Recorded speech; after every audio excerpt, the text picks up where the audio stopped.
Hello friends, welcome back in Agri Mantra channel. Today we are discussing about agriculture current affairs which are most useful for upcoming agricultural competitive exams.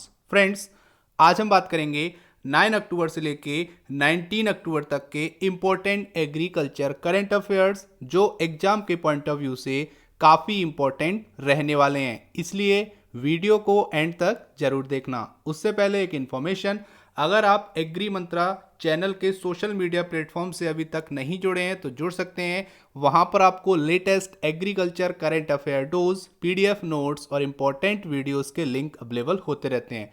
Friends, आज के session में बात करेंगे हम 9 तारीख से लेके 19 तारीख के इंपॉर्टेंट एग्रीकल्चर करंट अफेयर। कुछ रिमेनिंग है जिनको हम आने वाली वीडियोस में कवर करेंगे और यहाँ पर आपका बिल्कुल भी लॉस नहीं होगा। जो आपके कुछ करंट अफेयर्स रह गए थे, कुछ टाइम से वीडियो नहीं आ रहा था, उसको हम डेली 1 बाय 1 सभी एग्रीकल्चर करंट अफेयर को कवर कर लेंगे। आज हमने बहुत इंपॉर्टेंट एग्रीकल्चर करंट अफेयर निकाले हैं जो कि आपके एग्जाम के पॉइंट ऑफ व्यू से काफ़ी महत्वपूर्ण रहने वाले हैं। तो स्टार्ट करते हैं एक नई एनर्जी के साथ, एक नए जोश के साथ। बस आपका सपोर्ट चाहिए और एग्री मंत्रा दोबारा से आ गया है आपकी सेवा में, आपको सर्विस देने। तो यहाँ पे सबसे पहले बात करेंगे, पहला करंट अफेयर है India's 4th Kisan rail flags off from Nagpur to Delhi.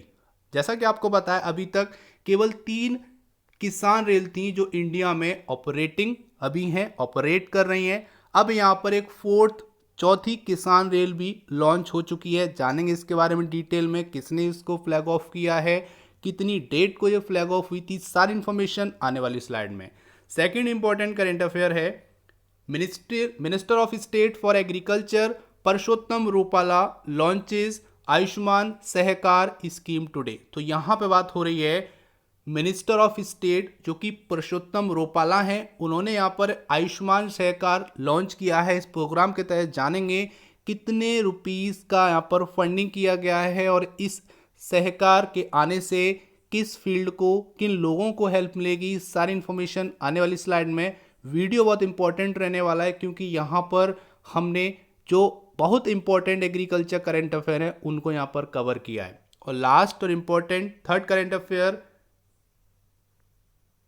Stele apps launched moopay for dairy farmers in the Rajasthan. तो यहाँ पे बात हो रही है स्टेल ऐप एक कंपनी है जिसने मुंह पे लॉन्च किया है। तो जानेंगे ये मुंह पे क्या है और ये कैसे डेयरी फार्मर्स को हेल्प करेगा राजस्थान में, सारी इंफॉर्मेशन। तो स्टार्ट करते हैं। सबसे पहले बात करेंगे तो यहाँ पर 4th किसान रेल लॉन्च हो चुकी है, फ्लैग ऑफ उसका हो गया है, जो चलेगी नागपुर से लेके दिल्ली तक। इसकी बात करेंगे तो यहाँ पर ये आपका इंडियन रेलवे के थ्रू यहाँ पे 14 अक्टूबर को ये जो आपकी रेल है उसको हरी झंडी दिखा दी गई है, जो यहाँ पर चल रही है फ्रूट को ट्रांसपोर्ट करने के लिए नागपुर से दिल्ली। तो यहाँ पर आपको याद रखना है कि ये जो ट्रेन है, जो 4th किसान रेल है, वो नागपुर से जाएगी और दिल्ली पहुँचेगी फ्रूट्स को लेकर। और इसको लॉन्च किया गया है या इसको फ्लैग ऑफ किया गया है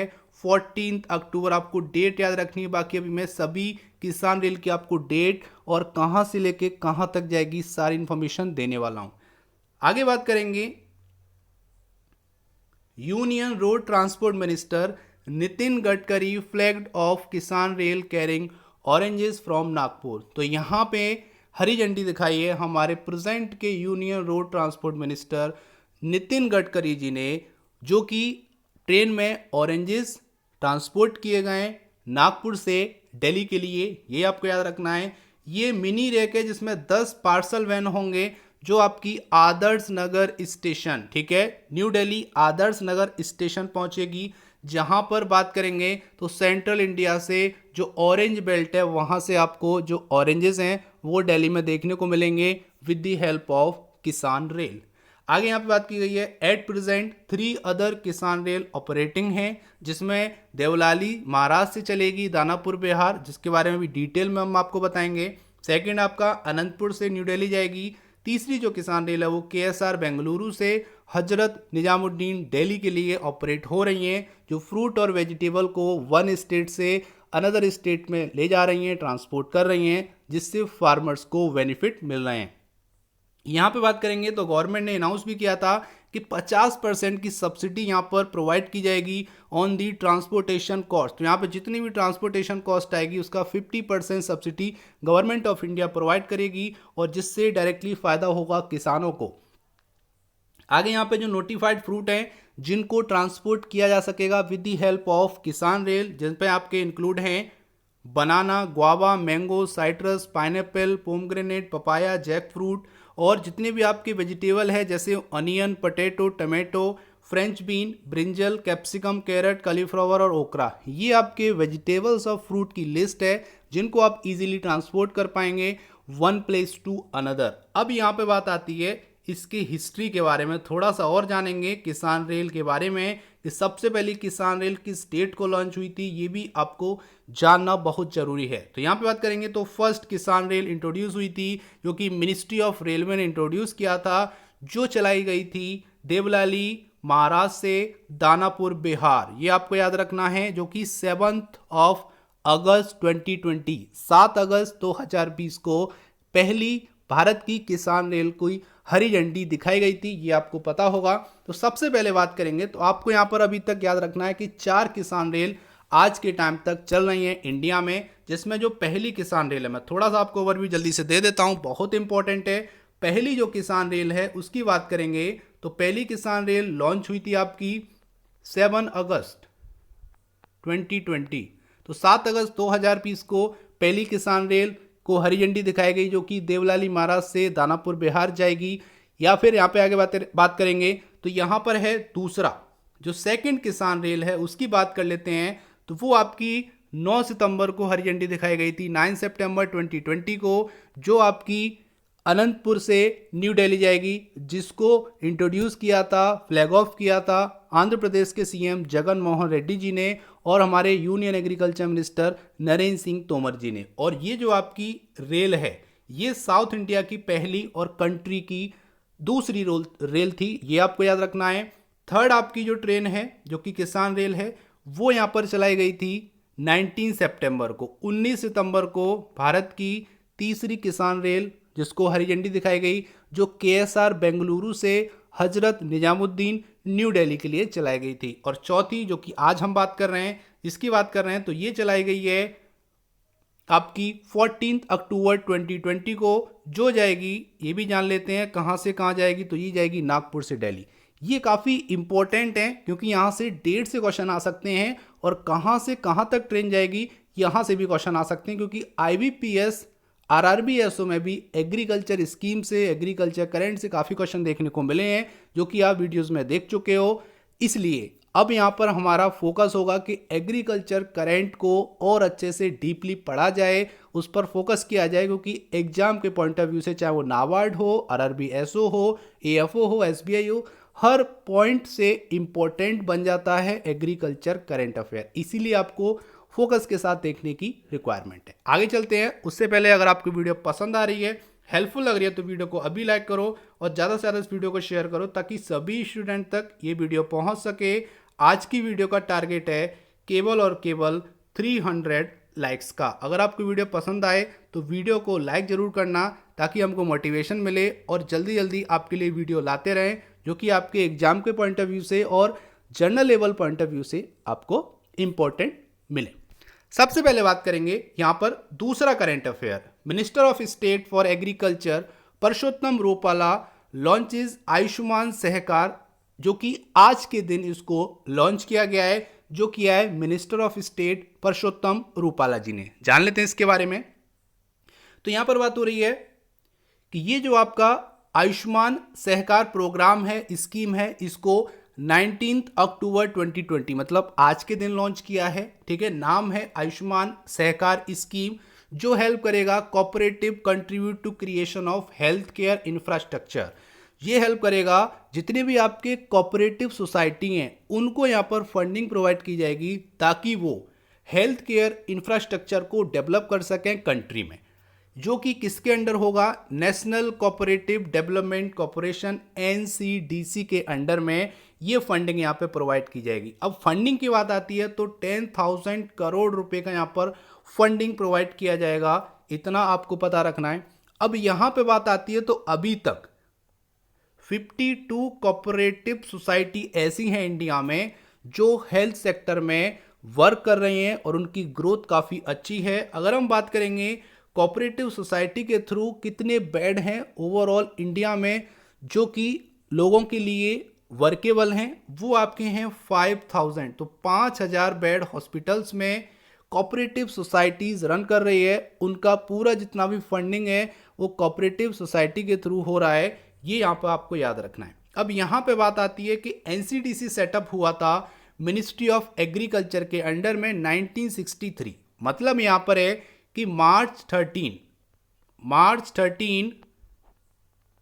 1963 में एनसीडीसी इस्टेब्लिश हुआ। इसके एमडी हैं संदीप कुमार नायक, ये आपको याद रखना है। इसके लिए मिनिस्टर रिस्पॉन्सिबल है मिस्टर नरेंद्र सिंह तोमर और इसका पेरेंट डिपार्टमेंट है ministry of agriculture and farmers welfare. अब यहाँ पे बात आ जाती है कि अभी तक जब से ये इस्टेब्लिश हुआ है और अभी तक 1.57 लाख करोड़ का यहाँ पर फंडिंग प्रोवाइड की है, फाइनेंसिंग फैसिलिटी प्रोवाइड की है कोऑपरेटिव सोसाइटीज को, ये भी आपको याद रखना है। आगे यहाँ पे बात कर लेते हैं। तो NCDC scheme will be step towards strengthening farmers welfare activity by the central government. तो यहाँ पर फार्मर्स वेलफेयर एक्टिविटीज को और स्ट्रेंथ देना ही यहाँ पर एनसीडीसी की इस स्कीम का उद्देश्य है, जिसको सेंट्रल गवर्नमेंट ऑपरेट करती है। और पूरा जो बोल सकते हो जो सिस्टम है उस सिस्टम के थ्रू यहाँ पर सेंट्रल गवर्नमेंट यहाँ पे ओवरऑल फार्मर के डेवलपमेंट पे फोकस है। इसीलिए यहाँ पे 10,000 करोड़ का फंडिंग प्रोवाइड किया गया है फार्मर्स के लिए और इंफ्रास्ट्रक्चर डेवलपमेंट हो हेल्थ सेक्टर में। आगे यहाँ पे बात करेंगे तो Shri Rupala said Ayushman Sahakar scheme would revolutionize the way health care delivery takes place in rural areas. तो यहाँ पे बात हो रही है कि यहाँ पे जितने भी रूरल एरिया हैं वहाँ पर हेल्थ केयर को और अच्छा करना, ठीक है, वहाँ पर और क्रांति लाना, यही उद्देश्य है आयुष्मान सहकार स्कीम का। आगे बात करेंगे तो he also gave a call to existing cooperative take a health care services as an activity for farmers. तो यहाँ पे बात हो रही है कि जितने भी कोऑपरेटिव हैं, ठीक है, उनको कॉल किया गया है कि आप पार्ट लो हेल्थ केयर सर्विसेज में, जो कि फार्मर्स को वेलफेयर के लिए, फार्मर्स के डेवलपमेंट के लिए, उनके विकास के लिए काफ़ी ज़रूरी है। और यहाँ पर 52 कोऑपरेटिव सोसाइटी ऐसी हैं अभी तक भारत में जो हेल्थ सेक्टर में वर्क कर रही हैं, जो कि मैंने आपको अभी बताया है। आगे यहाँ पे बोला जा रहा है NCDC Ayushman Sahakar would bring transformation in rural area. तो यहाँ पर जब NCDC Ayushman Sahakar scheme launch हो गई है तो एक तरह का ट्रांसफॉर्मेशन देखने को मिलेगा रूरल एरियाज में। अभी अगर हम प्रेजेंट का सिनेरियो देखें तो रूरल एरिया को छोड़ दिया जाए तो अर्बन एरिया में तो जो हेल्थ सेक्टर है वो बेटर है, अच्छा वर्क कर रहा है, लेकिन रूरल एरिया में जो हेल्थ सेक्टर है उसका इंफ्रास्ट्रक्चर है वो अभी डेवलप नहीं है। तो उसके विकास के लिए ही एनसीडीसी के अंडर में इस स्कीम को लाया गया है, आयुष्मान सहकार स्कीम, जिसको लॉन्च किया है हमारे प्रेजेंट के minister of state for agriculture Parshottam Rupala ji ने। डेट आपको याद रखनी है 19 अक्टूबर, ठीक है, डेट यहाँ पे पूछी जाती है, 19 अक्टूबर को इसको लॉन्च किया गया है। इतना आपको पता रखना है इंपॉर्टेंट करंट अफेयर से। उम्मीद करते हैं यहाँ तक आपको करंट अफेयर समझ में आए होंगे, हेल्पफुल लग रहे होंगे। आगे चलते हैं एक और इंपॉर्टेंट और last current affair. Stellapps launched moopay for dairy farmers in Rajasthan. तो राजस्थान में एक कंपनी है जिसका नाम है स्टेल एप्स, जिसने लॉन्च किया है मूपे। जान लेते हैं मूपे क्या है। ये एक आपका पेमेंट गेटवे है जो कि हेल्प करेगा राजस्थान के डेयरी फार्मर्स को। सबसे पहले बात करेंगे तो डिजिटल टेक्नोलॉजी सॉल्यूशन प्रोवाइड करने वाली एक कंपनी है जिसका नाम है स्टेल एप्स, जो कि पहली ऐसी कंपनी बन गई जिसने fully automated direct payment platform launch कर दिया है जिसका नाम है मूपे। इसकी अगर हम बात करेंगे तो मूपे एक ऐसा पेमेंट गेटवे प्लेटफॉर्म है जो डेयरी फार्मर्स को राजस्थान में हेल्प करेगा। इसकी बात कर लेते हैं तो platform is one of the fintech solution the company has develop for dairies and dairy farmer. तो इस कंपनी ने इस प्लेटफॉर्म को डेवलप किया है डेयरीज के लिए और डेयरी फार्मर्स के लिए, जो कि अभी फोकस एरिया रहेगा राजस्थान। आगे यहाँ पे बात की गई है तो moopay act as a payment gateway for dairy. तो यहाँ पे जितनी भी डेयरी हैं उसके पेमेंट गेटवे का वर्क करेगा मूपे प्लेटफॉर्म। यहाँ पे जितने भी आपकी डेयरी हैं, डेयरी यूनियन है, जहाँ से जो पैसा ट्रांसफर किया जाता है किसान को, ठीक है, अभी तक कैश के रूप में पैसा ट्रांसफर किया जाता था, लेकिन अब क्या है कि ये पेमेंट गेटवे आने से जितने भी डेयरीज हैं, जो रजिस्टर्ड फार्मर्स हैं और जो डेयरीज हैं, उनके बीच में डिजिटल ट्रांजैक्शन हो पाएगा, ये यहाँ पे बात की गई है। और जितने भी फार्मर्स के सेविंग अकाउंट हैं, आगे भी बात कर लेते हैं। तो इससे क्या होगा कि जो कॉस्ट ऑफ ट्रांसफरिंग मनी है, जितने भी रिस्क आते थे, अभी तक क्या होता था कि जो पैसा ट्रांसफर करने में रिस्क लगता था, क्योंकि कोई भी ऐसी पेरेंट कंपनी नहीं थी जो केवल और केवल डेयरी सेक्टर को कवर करे। लेकिन अब यहाँ पे जो मूपे प्लेटफॉर्म आ गया है, पेमेंट गेटवे आ गया है, जिसकी हेल्प से सारे रिस्क खत्म हो जाएंगे और इससे हजारों गांव के लाखों फार्मर्स को हेल्प मिलेगी, ये यहाँ पे बात की गई है। और moopay enable dairy official to transfer milk payment digitally to member of farmers. तो यहाँ पे बात हो रही है जितना भी मिल्क पेमेंट होगा उसको अब डिजिटली ट्रांसफर कर पाओगे आप मेंबर ऑफ फार्मर्स में, ठीक है, या फिर आप फार्मर्स को डायरेक्टली जो लोग दूध उत्पादन करते हैं उसके अकाउंट में, जो कि आपका सेविंग अकाउंट होता है फार्मर का, उस सेविंग अकाउंट में डायरेक्टली विदाउट एनी रिस्क पैसा ट्रांसफर होगा, जिसको मॉनिटर करेगी मूपे, जो कि स्टेल ऐप का एक प्लेटफॉर्म है जो कि पेमेंट गेटवे के तहत काम करेगा।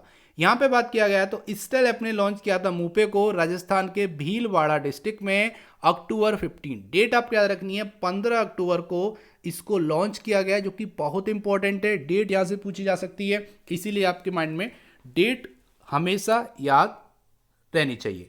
आगे बात करेंगे तो स्टेल ऐप ने बोला है कि ये जो गैप है किसके बीच में, फार्मर और डेयरी यूनियन के बीच में, उस गैप को भरने में ये जो प्लेटफॉर्म है ये काफ़ी हेल्पफुल साबित होगा, ये यहाँ पे बात की गई है स्टेल ऐप ने। और इससे ट्रांसपेरेंसी बढ़ेगी, ट्रांजैक्शन की ट्रांसपेरेंसी बढ़ेगी और जो टाइम टेकिंग प्रोसेस होते थे वहाँ पर भी कमी आएगी। तो ये बहुत ज़्यादा हेल्पफुल प्लेटफॉर्म रहने वाला है डेयरी फार्मर्स के लिए राजस्थान स्टेट में। उम्मीद करते हैं यहाँ तक आपको समझ में आया होगा, हेल्पफुल लगा होगा। तो ये हो गया आज का इंपॉर्टेंट करंट अफेयर सेशन।